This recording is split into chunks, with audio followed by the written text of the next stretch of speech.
दोस्तों, आज है जागतिक रक्तदान दिन। क्या आप रक्तदान करते हैं?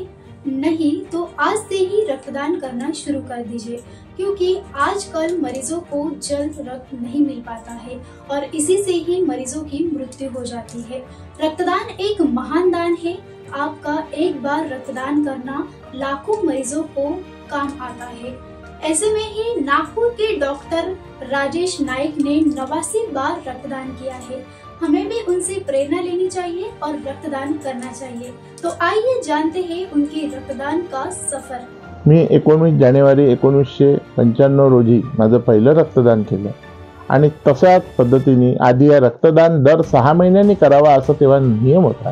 म्हणून दुसरं रक्तदान मी 19 जुलै 1995 रोजी केलं।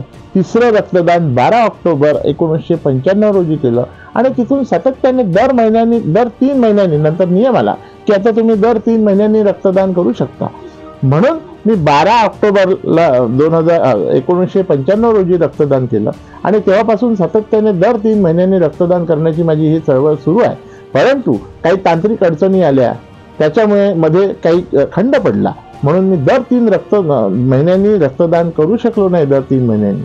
म्हणून आता शेवटचं माझं रक्तदान आहे ते भगतसिंग, राजगुरू आणि सुखदेव यांच्या शहीद दिनानिमित्त म्हणजेच 23 मार्च 2024 रोजी माझं 89वे रक्तदान झालं। मी doctor Harsha Soni, Hedgewar blood bank मध्ये मी ॲज अ मेडिकल ऑफिसर म्हणून काम करते। उद्याचा जो दिवस आहे 14 जून हा वर्ल्ड ब्लड डोनर डे म्हणून मागचे 20 वर्ष जो आहे तो WHO कडून सेलिब्रेट केला जातोय। उद्याचं थीम जे आहे WHO ने दिलेलं ते celebrating 20 years thank you blood donors असं आहे। तर या निमित्तानं मी सर्व ब्लड डोनर्सला सर्वप्रथम धन्यवाद करू इच्छिते की त्यांनी ब्लड बँकसाठी आणि अशा पेशंटसाठी वारंवार ब्लड ते देत आलेले आहेत की ज्यांना रेग्युलरली ब्लडची गरज असते। ब्लड डोनेशन जे आहे ते मेल किंवा फिमेल दोन्ही ब्लड डोनर्स करू शकतात, प्रोव्हाइडेड त्यांची हेल्थ जी आहे ती नॉर्मल असली पाहिजे।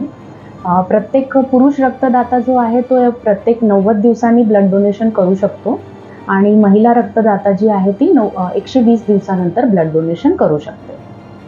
त्यांचं हिमोग्लोबिन 12.5 पेक्षा जास्त असलं पाहिजे आणि बऱ्याच मेडिकल हिस्ट्री आम्ही विचारतो। हे सगळं पाहिल्यानंतर जेव्हा डोनर आम्हाला ब्लड डोनेशनसाठी फिट वाटतो त्यानंतरच त्यांचं ब्लड जे आहे ते कलेक्ट केलं जातं।